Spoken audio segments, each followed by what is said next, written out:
दोस्तों, पश्चिम बंगाल की राजनीति में बड़ा राजनीतिक खेला हुआ है। पश्चिम बंगाल विधानसभा चुनाव में भारतीय जनता पार्टी ने बेहतरीन प्रदर्शन करते हुए अपने इतिहास की पहली जीत दर्ज की है।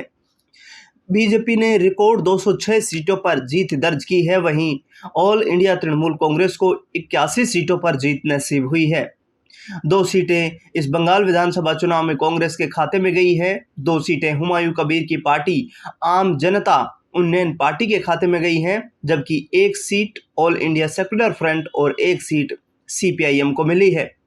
दरअसल बता दें आपको कि जिस तरीके से तमाम रणनीति अपनाई जा रही थी इस बंगाल विधानसभा चुनाव को लेकर के, उसमें ममता बनर्जी का इतनी बुरी तरह से हारना क्या दर्शाता है। ममता बनर्जी को अपनी भवानीपुर सीट बचाने के लिए भी संघर्ष करना पड़ा, लेकिन वो सीट उनके हाथ से अब निकल चुकी है। भवानीपुर सीट से ममता बनर्जी को कड़ी शिकस्त का सामना बीजेपी के शुवेंदु अधिकारी के हाथों करना पड़ा है, क्योंकि भवानीपुर में शुवेंदु अधिकारी ने 73,917 वोट लेकर 15,105 वोटों से ममता बनर्जी को हरा दिया है। 2021 के विधानसभा चुनाव में नंदीग्राम विधानसभा सीट से शुवेंदु अधिकारी ने ममता बनर्जी को हराया था और अब भवानीपुर का ममता बनर्जी का सबसे सुरक्षित किला भी ध्वस्त कर दिया गया है। ममता बनर्जी इस हार से काफी निराश हैं। बंगाल की जनता ने बदलाव को चुना है। ममता बनर्जी ये कहती हैं कि भारतीय जनता पार्टी ने पूरे सिस्टम का इस्तेमाल किया है, लेकिन भवानीपुर जैसा मजबूत किला ढह जाना कहीं ना कहीं ये दर्शाता है कि 15 साल का ममता बनर्जी का शासनकाल, जिससे पश्चिम बंगाल की जनता कहीं ना कहीं नाखुश नजर आ रही थी।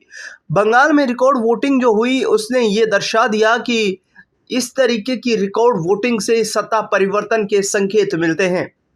बिहार और हरियाणा, महाराष्ट्र समेत तमाम इलाकों पर जिस तरीके से सत्ता रिपीट हुई, यानी कि भारतीय जनता पार्टी फिर से सत्ता में आती हुई नजर आई, ममता बनर्जी को इस बात का इल्म था कि कहीं ना कहीं यदि इस तरीके से रिकॉर्ड वोटिंग हुई है तो वो उनके पक्ष में एक लहर नजर आती है। लेकिन ममता बनर्जी को भी शायद इस बात का अंदाज नहीं होगा कि 216 सीटें जीतकर प्रचंड बहुमत के साथ 2021 में सरकार बनाने वाली टीएमसी का हर्ष ये होगा कि वो पार्टी 2026 के चुनाव में आधी सीटें भी नहीं जीत पाएगी। दरअसल अब देखना बेहद दिलचस्प होगा कि ममता बनर्जी का अगला राजनीतिक कदम क्या होता है, विपक्ष की जिम्मेदारी किस तरीके से निभाती हुई नजर आती है। बंगाल की इस बीजेपी की जीत और टीएमसी की हार पर आपका क्या कुछ मानना है, वो हमें आप कमेंट बॉक्स में बताना बिल्कुल भी ना भूलें।